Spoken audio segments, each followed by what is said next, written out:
Сәлем достар. Міне бүгін сіздерге өте 80-ші жылдары 60-ші жылдары қалай жасаушы еді қаттама нанды. Сондай қаттама нанның рецебімен бүгін сіздермен бөлісемін.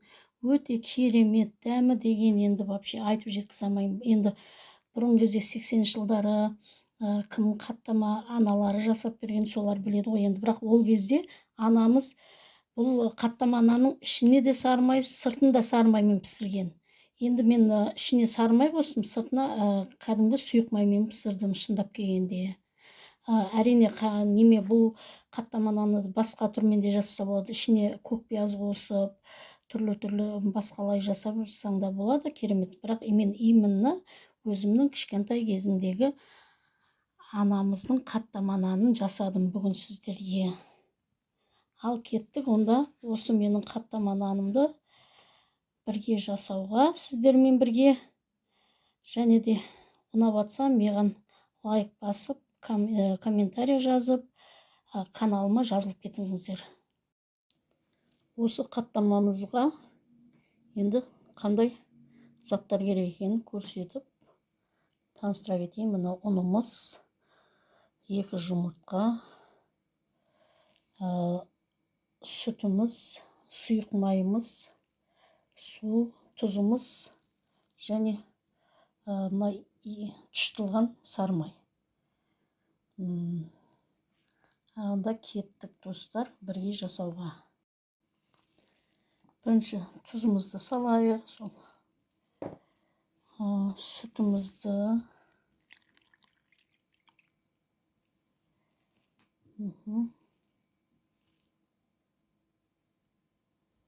сосын мен бәрін осылай құйып алам да, сосын араластыра берем. Азырақ суын қосамыз.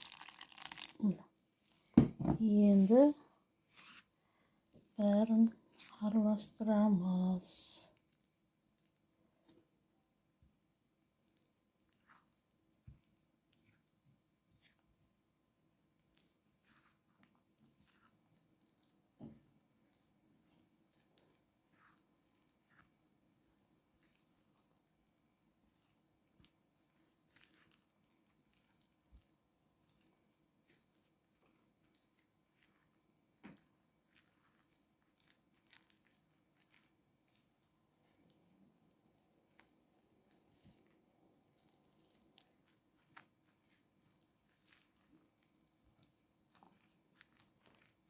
Мен әрмен қарай қолмен әдемелеп араластырып жасап жіберейін енді.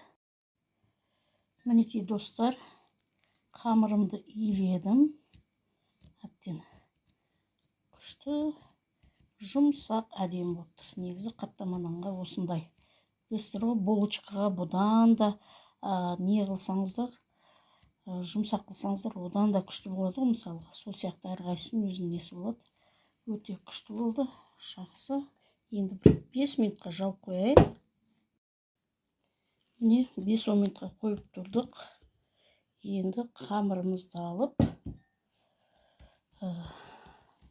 осыны 4-ке бөліп, қазір жаямыз.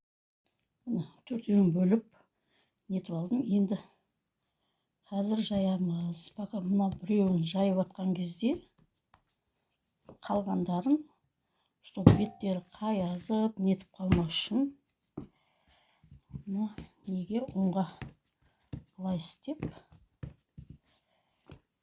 астына қойып қоямыз. Қалғандарын илей беремін. Мұна енді мынаны жаямыз. Қатты жұқа жаюдың қажет емес, соны білесіздер. Қаттама нанға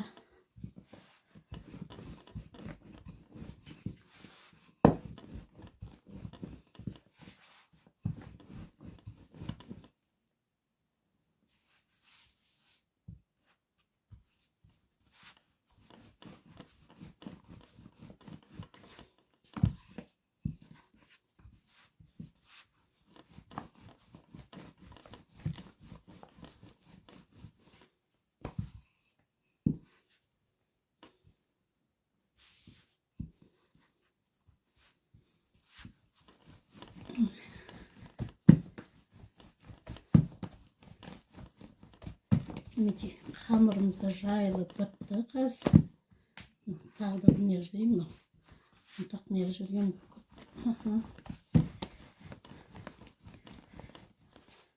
Каналымды көріп жатқан кезде комментариясын жазып маған немді айтып кетіңіздер. Егер бір жерлері дұрыс болмай жатса, сол адам айтқаннан түзеледі ғой, сынын айтқаннан.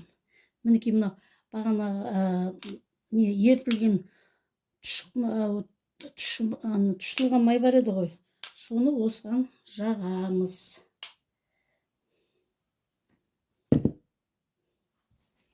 Жағып шығамыз бәрін.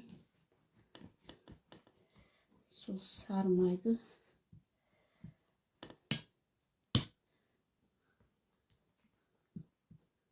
Негізі қазіргі таңда көбісі мына тұшытылған сары майдың да иісін ұнатпайды ғой. Сұйық май бар ғой, кәдімгі сұйық май, шедевр анау. Мысалы, соған соны да қосасаңыздар, жағасаңыздар болады. Мінекей жағылып бітті. Бәрін жағып алдық. Енді былай сіздерге көрініп жатыр ма, былай орап аламыз. Көрдіңіздер ме? Енді осылай тағы да 5 минутқа тағы қойып қоямыз, бойына мынау майы сіңу үшін.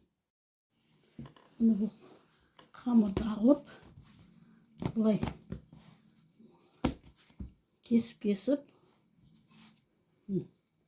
былай аламыз да, былай ораймыз. Көріп жатсыздар ғой, көрініп отыр ғой сіздерге. Осылай орап шығамыз. Барлығын осылай орап.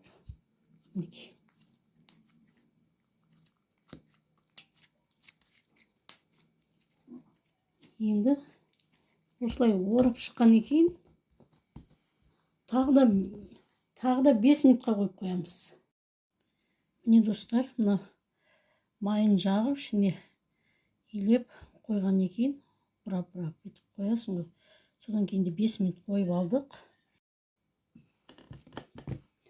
Мінекей енді бәрін осылай жайып аламыз.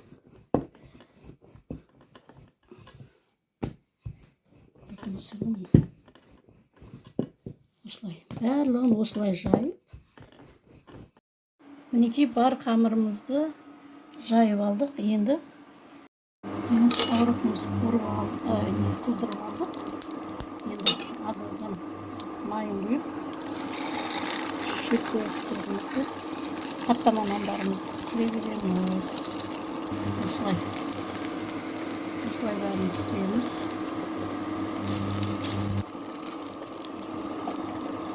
Мен әрине мына кішкентай мынау қалада болған соң мынау сковородкамызды аса үлкен емес. Сол үшін кішіректен солай не қыламыз. Енді осылай барлығын өстіп пісіріп аламыз. Мінекей осылай пісіп жатыр ғой. Сол сияқты барлығын осылай пісіріп аламыз.